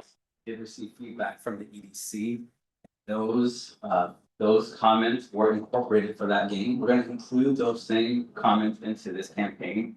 And the 3 themes that was brought up was unified city communications, marketing and materials that promotes the city, and as well as showcasing our hidden gems. So we're going to implement that for this campaign. One of the things that was born out of that discussion was the Explore Cupertino webpage. Of that features everything Cupertino. It promotes various aspects of the city, and it helps our residents, visitors coming into the city better understand what's available. So it promotes the different shopping and dining deals and specials. When a business is offering a watch party, we list those businesses. It shows their different retail shopping centers, public art and recreation, the different wineries, various hotels that are in the city, as well as transportation to get in and around the city as well. So we're gonna continue with this and update it to reflect the upcoming campaign. Like. And this is the pre-launch and activation phases. This is something I'll send John. And then we'll get into other details. Sure. So, afternoon, everyone. So in the pre-launch phase here, so we're recruiting participating businesses, building awareness through teaser messaging. So this is something that can be done on social media, distributing marketing kits to the businesses and hotels. I think for the last campaign, this included the pop-up banners and the postcards. Finalize the digital platform. So this is making sure the businesses that are participating are all on the map. So when people are driven to the Explore Cupertino page, they are able to see all the participating businesses. Let me see what else I can touch on here. We'll be sending push notifications through our e-notification system for those who have subscribed to receive updates regarding economic development in the city, as well as some of our other lists. So we have pulled in some of our other lists that are like our more general news, our seen subscribers to kind of build out those lists. Yeah, I think we can go to the next one, Daniel. Okay, so I think what was born out of the football, the big game. Sorry, I got so used to not being able to say Super Bowl. Okay, what was born out of the big game was this dedicated website, the Explore Cupertino. So we are going to continue with our campaign of pushing people to this page. We are going to do that through a variety of ways. So we have our newsletters. I hope you all receive these. So our city manager bi-monthly e-newsletter, her city council weekly email scene. We'll be issuing a press release to local papers and to try and make them aware of the campaign so they can also promote what's happening locally during FIFA. We will be doing a promotional video again, and I'll get to this in the next slide, but we're going to use that promotional video in different ways than we have before, because it's really something that does take a lot of staff time, right? And so we want to make sure that we're, what's the word? Getting a bang for our buck, or, getting the most of it, using it the best we can. And let's see. So we'll be doing the banners again across Stevens Creek, the lawn signs, which were high visibility in key locations. And Daniel and I have been talking today about some ideas for postcards, a different approach that we may take. What I really want to tell you about, though, is if you can go to the next slide. So a little bit of what I heard when I wasn't at this last meeting, but some of the information that I heard at our previous meeting where Comms attended was just, what are the metrics? What are you seeing online? So some things that we found that are working well, and then some things that we want to change and do better with. So you can see that our reels are doing really well on Facebook. It's driving links to the, traffic to the link clicks, are people who are actually stopping to watch the videos. Okay, that's what that means. And then there's a certain percentage that's translating that's actually going to the landing pages that we use for those campaigns. So for instance, for the Explore Cupertino, I think I updated this, but it's not here. So it's this translated to just over 100 visits to the Explore Cupertino page. And for the Small Business Saturday, it was slightly less than 100. So what we want to do that we learned from these campaigns, and I think we heard from you, was to utilize some SEO. So what we will be doing for our next, you can go to the next slide. So this is really an intent-based advertising. So people who are looking to do things in Cupertino around that time, if they're looking for dining or lodging, winery to go to while they're in town, we will be working with Google SEO representative to set up a campaign where we will utilize assets such as our video assets, our graphic assets to drive people to the Explore Cupertino page. So that's really what we're going to be doing that's different, because we already have some of the things that we've created, right? But we really want to get more out of them. So that's what we are looking to do. I think this is really a unique thing that we haven't done here in the city before. And we've learned that what we've spent on these Facebook campaigns, I can tell you it's just shy of like $200 on these Facebook campaigns. So it's not a huge spend. And I'm thinking that if we can utilize it with Google, we'll get some more traffic. Can you remind what dates these are? What? 6/13 to when? July 13th. I just want to point out everybody that the FIFA starts June 12th. That means we're gonna have compression fluid 3 days before. I'm just saying, until July 2nd, FYI. Second, I believe it starts on the 14th. No, June 12th. June 12th. Oh, okay. Okay, we can. No, but hold on, but keep going. Are you done with the presentation? I think so. I mean, I think I think so. Just seeing if there's any. I have a request to actually change the date. Not to the 12th, but actually do it earlier. Yes, it makes sense. No, to June 8th. That's perfectly. Because June 8th is Apple's Worldwide Developer That is Conference correct. with 1,000+ people that come in. Yes. And if there's a way to actually incorporate Apple into it, because 1,000 people coming into the city is still huge, right? It's enough to actually drive food, local kind of things. And to be able to hand that out or have Apple maybe say, hey, come dine local, would be nice if we could actually do a bridge to Rod or one of the people at Apple. I think that'd be a great win. But the WDC is starting on June 8th, which means we should technically start June 6th. Yes. Yes, Earlier. exactly.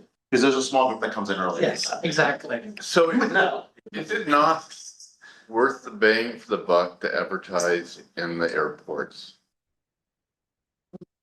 I'm just, Oh, like in San Jose Airport or SFO? yeah, both, because, I don't know, because it's sort of diffuse, because they have all different ports, you have to go advertise maybe multiple places within the airport, but I just don't know if it's too expensive or whatever, but. It's about 40,000 for an 8-week It's- campaign. It's hard to prove the ROI on that type of It's more investment. awareness. Cause that's where they're coming in from. This is best. Your weather. Yeah, but you gotta get them on there to the thing, and we're talking about the QR code, right? And so, I think over time, it's a great idea. Right now, it's very expensive. With that one in the future, yes, we need to use that. If we held the money in 3 years, it'd be cool. Yeah. yeah, okay, I'm just curious, because that's like when I'm coming in, when I was doing business. Going to Minneapolis or wherever, I'm going down these corridors and there is advertising there and I'm looking at it. So, but I don't know, you give me good information that it's not really equal right now.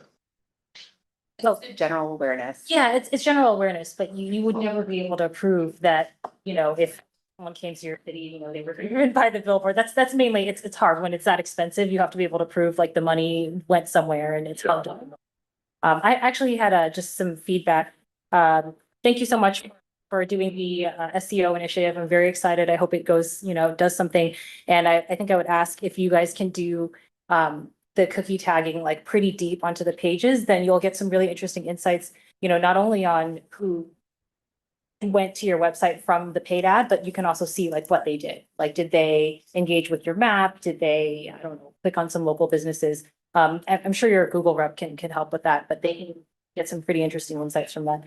And I also just had a side note. I think that staff already notes this because I got an email when I asked the mayor during the mayor's chat about the wineries, and they found that the wineries do not generate sales tax for Cupertino as much as we love them because they are in unincorporated Cupertino. So to the extent that in the whatever video that you do for the next promo campaign, again, I love the wineries. I think they're beautiful, but I think it would be better to promote some of our local businesses that are actually in Cupertino.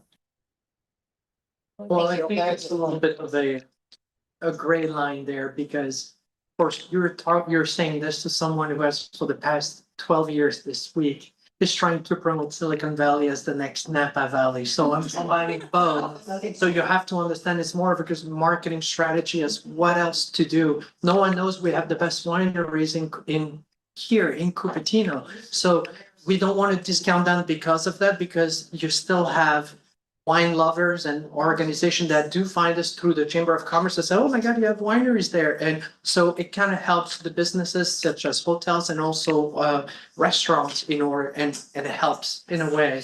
So it's a little bit kind of weird, gray area, I have to say. But you're right, though. It's sad. Maybe it's part of the messaging, but just not as prominent. Got it. We also have this gun range, sign a lot, Yeah, gun fun, yeah. in case people want. I wouldn't promote that touristically. We're not in the best light right now with this administration in regards to the. Funny enough. This is Put tough. barcodes in the winery so they go back to the website and shop other locals. Yeah. I mean, it's really tough because Cupertino is just sort of like, we have this big San Jose and Neva, and we're here and it's Sunnyvale and everything. But if I'm gonna pay big bucks to go to the Palmason winery series, I might want to stay in Cupertino. I mean, so Montalvo, that's in Saratoga still. But am I gonna stay in Saratoga? No, there's no place to stay in Saratoga. I mean, I'm sort of like also confused by. Yes, there's part of us, we started here talking about how we're gonna get businesses to stay here and make it easy, and our whole little subcommittee was all about that. But when we're talking about doing a promotion, why stay here? Because man, from there, we can go to this, to this, to this, this, to this. The messaging will always remain important for our city because let's be honest, when you say Silicon Valley to anyone around the world, first and foremost, try to define who and what is Silicon Valley. You have Milpitas, you have Mountain View. None of them know those words. And when I do presentation around the world, if I say Cupertino, it's like, eh? I said, you have an iPhone? I said, yeah, it's your default city. And then they say, so messaging will always remain. We have to be patient and be consistent with the messaging and move forward with it regardless. So just a quick comment, now that we're doing the campaign, if I could just make sure, maybe just something to ask when you speak with your rep actually is to ensure that it's optimized for AI more than anything for AI, for surfacing AI searches. Okay. So actually, we should be clear, like SEO, yes, will continue to remain important, but if you think about. Your A and G is. Exactly, yeah, because people are switching to Ask me. too many, to chatbots, et cetera, so I want to be sure that that's a. What do I want to do, if I'm in Cupertino for a day, something like that Okay. as well, so. Thank you. So I want to make sure you're done with all your slides and everything. I am finished. Yeah, and we're good with the all committees, comments. If not, we can move to public. If there's any public comments. Just show that last slide. Oh, so that there's way one more left. Oh, sorry about that. Public Were they recommended? committee members can see the recommendation. And then. Yes. Discussion.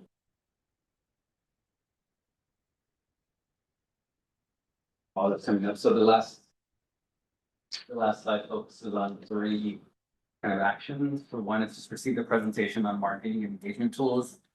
Second item is to provide input on the list of marketing and engagement tools. That's something we're extremely big with that, and if there's more, we'd love to continue to hear that. And then the third item is establish a 4th of July subcommittee that was brought up at the last meeting to assist staff with planning a business engagement event for businesses participating in this campaign. And can also kind of expand that if there's desire to do that, and then return in May to provide a progress update. Should you ask on interest or should we open? I'd like to close out on 2 more things. I think this EDC needs to have a quarterly or a yearly business of the year.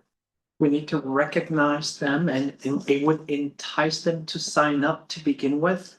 And I'll just be very biased here, but for example, the Cupertino Hotel won through the Mercury News as the winner of the best hotel. Go figure. I don't know anyone there of the best hotel throughout the entire Silicon Valley. It needs to be recognized. It needs to be So you said. have a class, I would not say just the best business. Well, that was the category that the But I'm Mercury saying News that came we up should, with. we I'll should just also finish. have. Yeah, no, I hear it. Well, we can have the best of it all. that's the point that I'm trying to say here, is that we can entice people to sign up, not only to be recognized on a quarterly basis. Why? It's because sometimes we do meet on a quarterly basis or something.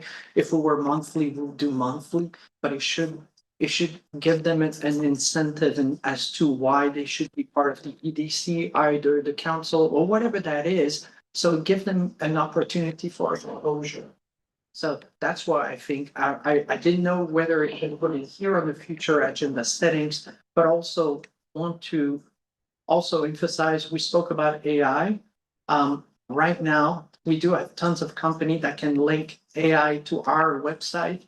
And then you can ask any and all questions in any and all languages. And I think that could be very important for us, for our messaging we're trying to do on UBC and whatever we do, but also for the city of Cupertino as far as embedding that specific AI product that can be that can enhance, if you will, the quality of requests through the city. We should discuss separate agenda setting session for that. Thank you so much for that. Chair, do you want to open up for the public comment? Yes, please. Are there any members wishing to speak on this item? I was just curious. Apple Computer is very wealthy, very famous.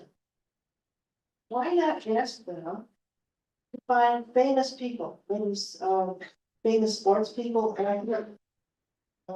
in general in the community, and Hollywood, whatever. And Apple could probably help out with that. I mean, then they would attract a lot of people to these functions that you have. I think. So, and then they could stay at your hotel over there, watching. Wouldn't you like a famous person staying in your hotel? We had President Bill Clinton stay at the Cupertino You Hotel. did. Yes, Well, why don't you invite? because they don't care about us. They're in another stratosphere, to be honest and direct. Well, I know that, but he needs to promote this in California. I know all about that. Anyway, so I think that it's very important, even if they're just local famous people, like maybe some of the kids at the high schools or the colleges that have really achieved a lot. Or, you know, so-and-so's, whatever, he's a basketball famous person, or he's gonna be playing basketball at San Jose State or something, you know, the kids would love this, and I think a lot of people would love it, even golfers, don't forget the golfers. Famous people, especially we have a golf course in Cupertino, remember? So what I would suggest is getting some famous people to attend some of these things. And also, are we having fireworks? We used to have fireworks. We are, we brought them back last year. Yes. Where did you have them? Hi. Well, okay. We used to have them at the Anza, and I could just sit on top of my house and I could watch them until they built their house. They rip out the plastic grass. We might be able to do it again. Really? I think they're not in- So that's another thing to attract people, but I really think that, maybe some things for nothing, they'll just want the publicity, and they're charitable, and they just wanna, you know, come and maybe sign autographs for the kids, you know, football players. What about the 49ers? Check on those guys. I mean, this is how I feel. I mean, we have to really promote this. And, we're gonna have a lot more people coming here, living in these homes. And obviously they'll probably want a lot of activities going on because there's a lot of people here. And the last note is, can anybody please tell me how long is it gonna take for Valco? I am so tired of hearing about Valco. You guys need to work on it. You know, there's nothing there. I don't know what's going on. So we need to promote Valco as quickly as possible. That's really important. There's a lot of tax revenue that's being lost there. I think that's very important since the city can use that money for all kinds of things. So I really feel the next meeting that you guys have, you could maybe invite some more of the city. Some of us. There's only one, there's only a few on this committee. I just bring all. And some of the things with the council overlaps what you guys are working on, which is quite interesting. So how are you gonna coordinate? That's a way. Thank you, Kathy, that is your time. And, Chair, I'm not seeing your request to speak for agenda item, but those are the requests. And let's open up for motions for this recommended action. I'll read it again. To receive presentation on marketing and engagement tools for promoting Cupertino before summer celebrations, shop local campaign. Second is to provide input on the list of marketing and regional tools for promoting Cupertino before and during the Cupertino Summer of Celebrations Shop Local campaign. Third is to establish a 4th of July subcommittee to assist staff with planning a business engagement event for businesses participating in Cupertino's Summer of Celebration Shop Local campaign. So moved. I'll move the staff recommended action. I was thinking. So please vote. Are we establishing a subcommittee? Yes, but could we also just before that item, or Oh. action, we just summarize the input or the next steps as far as how we come up with, but I know one of them is. Are these? Yes. That. City website promotion. But is there anything else that we need to memorialize that would be incorporated? I know that. Oh, the AI. I think that's what I heard. Bury the cookies deep and then make sure it's compatible with AI search. That's what I Yeah, heard. you want to do the Gmail piece, Okay. which is the, yeah, and optimization.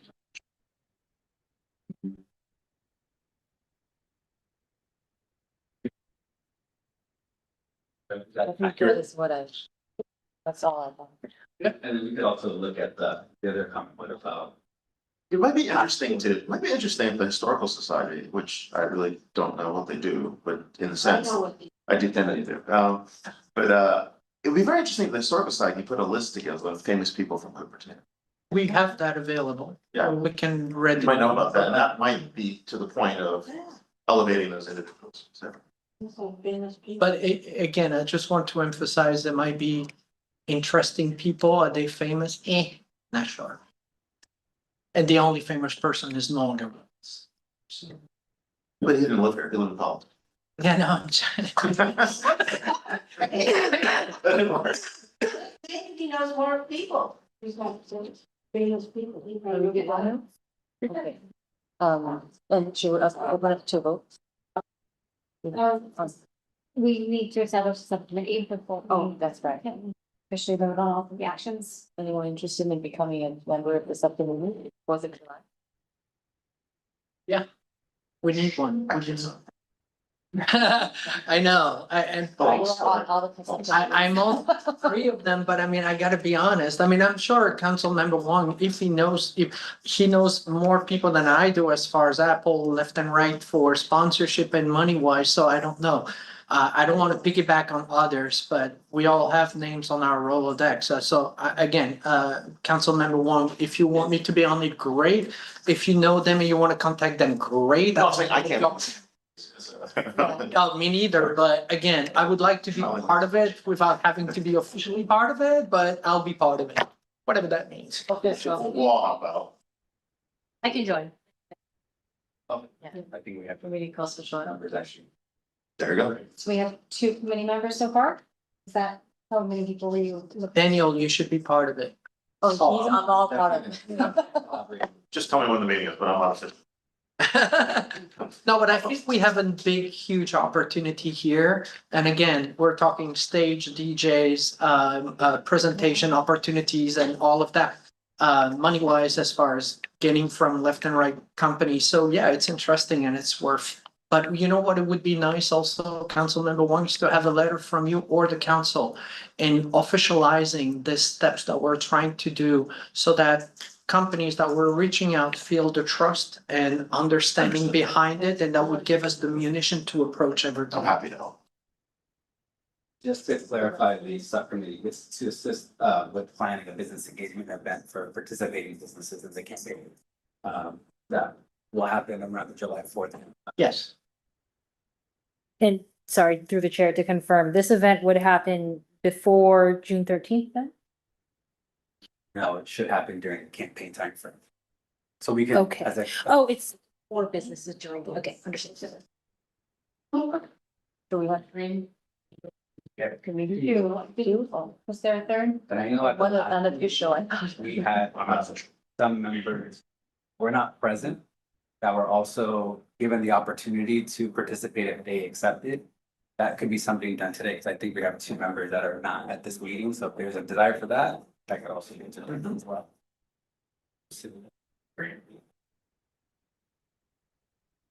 And that can always be a backup. Yes. Just cannot exceed 4, so. Okay. So we use it nice around. You need to fill a seat and.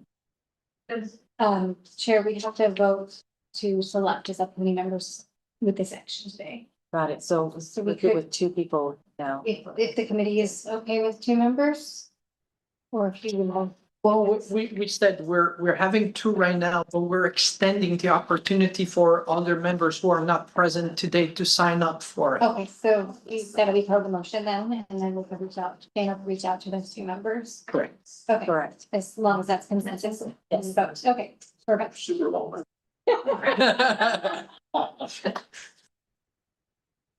Okay, I think that is clear to the committee, so we'll go to a vote. Oh, well, first we need a motion and a seconder.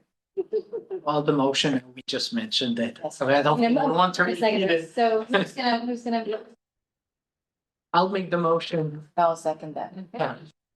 thank you.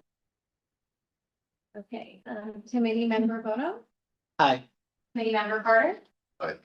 Committee member Social. Aye. Committee member Wong. Aye. Committee member Yip. Vice Chair Peng. Aye. Chair Lynch. Aye. The motion carries with Sawa and Donkey absent.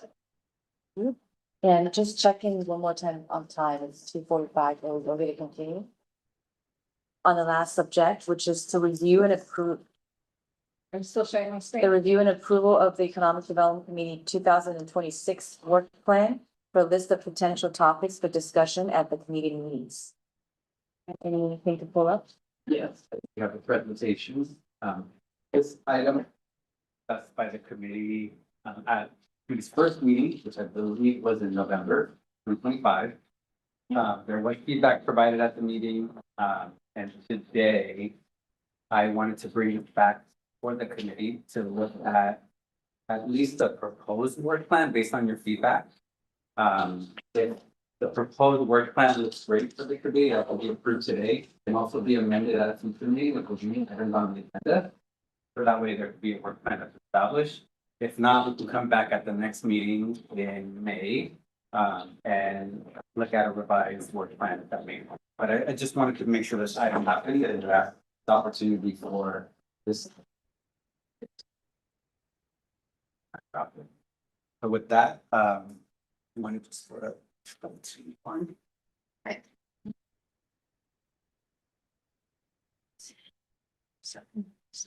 Twin screens.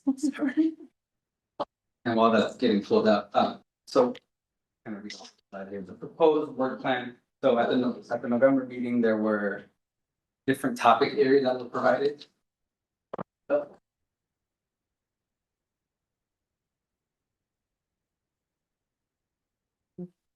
This is the right place, right? Okay. So there were 5 topic areas that were. Potential sample projects that may be able to listen to. One of it relating to business outreach and marketing, but that's already kind of being done at the moment and our group and work plans. Business resource and support, business and entrepreneurial support, tourism, that has to do with shop looking at big events. And then more data type of projects that inventory, dashboard, surveying of our business to better assess what types of support could be created out of types of best practice and learning. And then the next couple of weeks. So based on your feedback at that meeting, and based on what's already been kind of approved as work projects, there are 11 that the committee can approve. So we have the first 5 listed on here, current projects, business amnesty program that the committee has been helping on. This program, this new initiative is still ongoing, it hasn't closed yet. When it does close at the end of May, we'll come back to the committee and provide some report out what we've been able to achieve as a committee as well as the city to compliance for businesses. At the last meeting, the Cupertino Business Outreach Program became a project of the EDC. And we have now a questionnaire that's also available online. So this is something that will continue on, and as we get ready for this particular item. But what those metrics look like and how to design a program. And then we have the three subcommittees that were put at the last meeting, which had to do with the summer of celebration, the local campaign, the public-private partnership for sponsorships, and then the intensive for retail, small businesses and startups. These subcommittees will continue all through the year, and there'll be lots of great results that can come out of these discussions that are going to come out of the subcommittee, and then obviously to the entire committee here. And then some proposed projects that you have all kind of discussed and expressed interest in individually that I've had conversations, and also just at the meeting, a business engagement event. So we just had that item for right now with the internal celebration, a broker and realtor luncheon. The city participated in a broker breakfast a couple of years ago with different cities, city of Sunnyvale and Mountain View, and we highlighted the different things that we were doing with the city. As I mentioned, we're expediting permits as part of this process of the CWP City Work Program. So as we start to kind of wrap up those projects and come before the committee to share some of that information, it's great to engage our brokerage community, share the great things that the city are doing to help our businesses. The realtors and brokers, do they really, do they have the emphasis on businesses at all, or is it all just homes?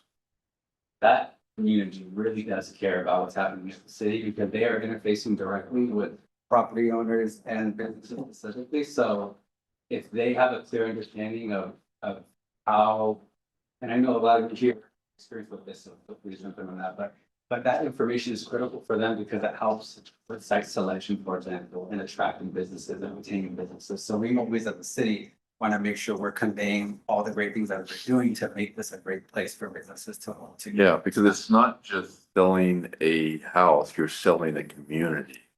And someplace that is a place that you want to live, that you can shop here, you can, kids, I mean, when you go to the school, but then you have things, all these other services after school, you have all these services that are close to drive far away.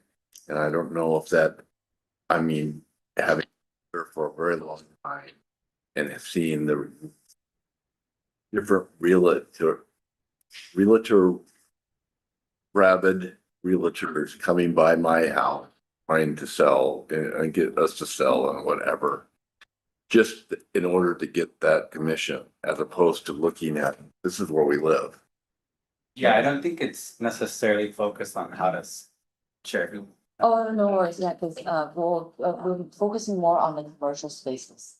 I would assume, so a lot more like commercial brokers who might have a site in Cupertino to lease out to a tenant. If they're looking for a tenant to move into Cupertino to create a new business or start a new business, we'll be very much interested in this type of activity or events. Not about home selling. Yeah. That's more residential. Yeah. We're more targeting the commercial brokers. Yes. So like if there's new initiatives, sustainability, for example, we don't have permission. That's information that this community may want to. They may not know by just going to a website as an example. So it's just information sharing and making those connections. So that way, just have that industry really understand what's happening. Is that the end of the presentation? Yeah. I'll give you a suggestion on proposed projects. I think we're missing the big group of like tech startups and tech entrepreneurs. There's a lot in our city, strangely a lot. I would say there's probably like hundreds of like small startup and CEO founders that live here. Something I'll probably do with that. As a community for them. I would like to follow up on two things. One was you mentioned that expediting permitting will, so is that not on the work plan? It's just gonna come to the EDC? That will be a work plan.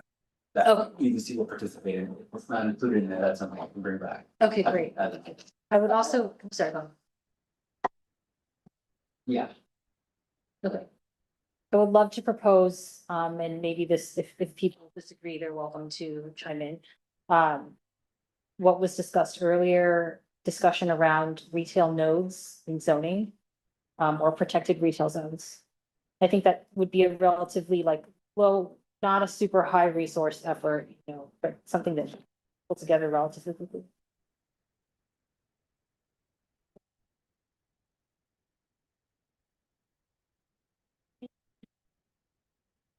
Any other comments from the committees?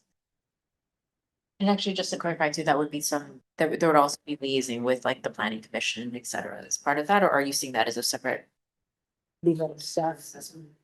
Yeah, I think we'll talk internally on how Yeah. to do that, but I Okay. think there definitely is an opportunity for BDC to participate in that. Yeah. type of process.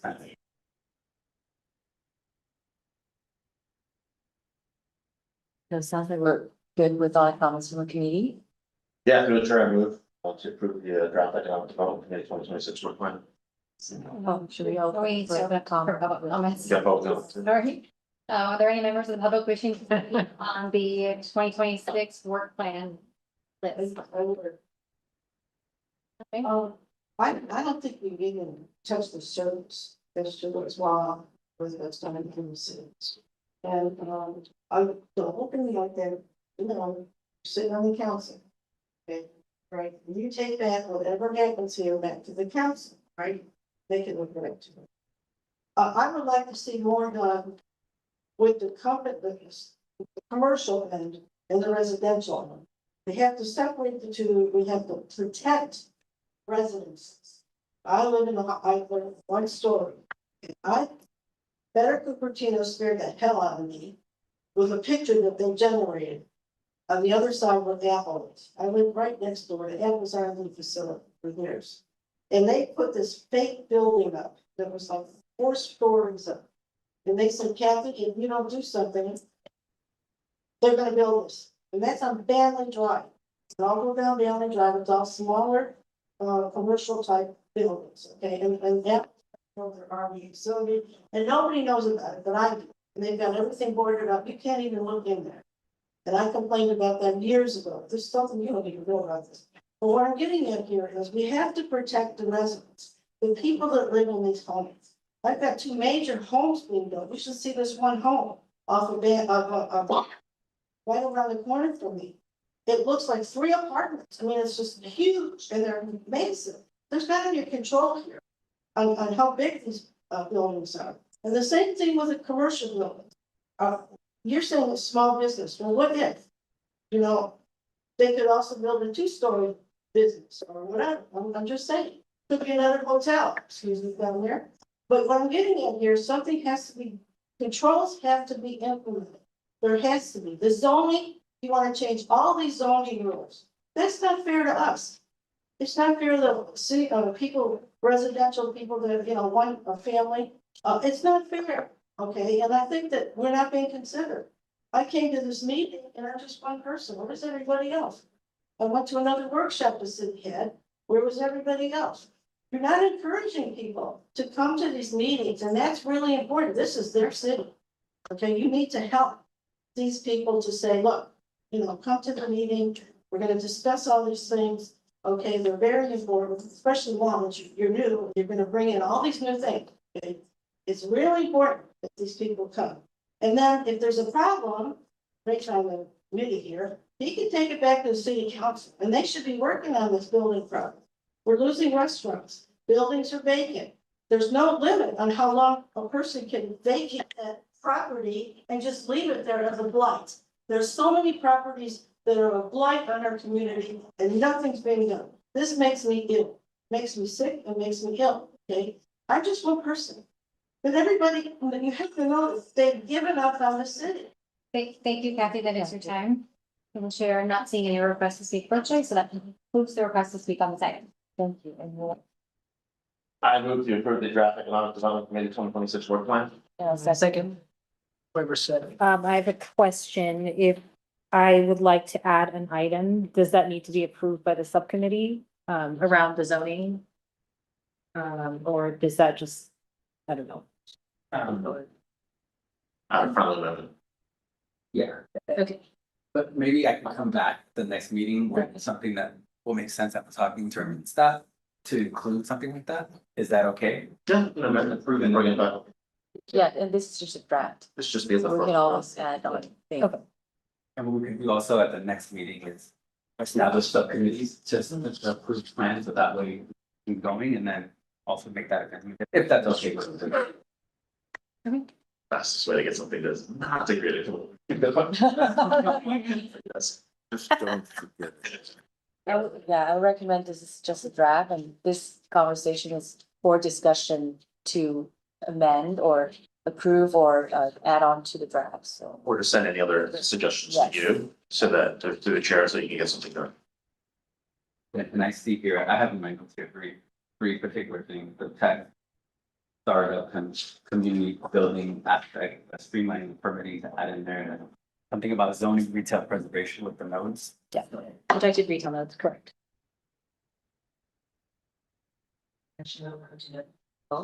Okay. Committee member Bona, Yes. committee member Carter. Committee member Joshua. Aye. Committee member Wong. Aye. Committee member Yip. Vice Chair Kang. Aye. Chair Lynn. Aye. Motion carries with Asawa and Donkey absent. Thank you. And do we have any more staff and community reports? No, and then future agenda study, we actually will talk about that with Danny, or with the board and stuff. If not, then we're this meeting is adjourned.